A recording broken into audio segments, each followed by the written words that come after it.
তোমরা দেখতেই পাচ্ছ অ্যাঞ্জেলের বাবা ওর নখটা কেটে দিচ্ছে। তো অ্যাঞ্জেল একটু শেক করছিল, অ্যাঞ্জেল একটু ভয় পায়, তো ব্রুনোও পায়, কিন্তু কম্পারেটিভলি ব্রুনোর থেকে অ্যাঞ্জেল বেশি পায়।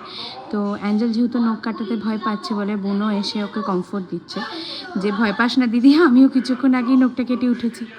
তো এইভাবে ওরা দুজন কিন্তু একে অপরকে ভীষণ কমফোর্ট দেয়।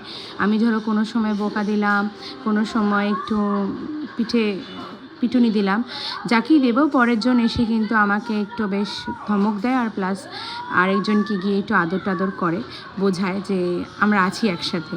তো এই বন্ডিংটা ওদের মধ্যে এতটাই ভালো, সুন্দর, যেটা সত্যি দেখার মতো এবং অ্যাপ্রিসিয়েট করার মতো। আর এই বন্ডিং দেখে কিন্তু আমার ছেলে মেয়েও একই রকমের বন্ডিং দুজনের মধ্যে তৈরি করছে, কারণ সবসময় দেখো ওরা একসাথে। তো আমি সবসময় ওদের বোঝাতে থাকি যে তোমরাও কিন্তু অ্যাঞ্জেল আর ব্রুনোর মতন একসাথে থাকবে। তো এই জন্য ওরা কিন্তু একে অপরের স্বাদ কখনো ছাড়ে না। আর এইভাবেই কাটুক, আশীর্বাদ করো ওরা যেন এইভাবেই সুস্থ এবং ভালো থাকে।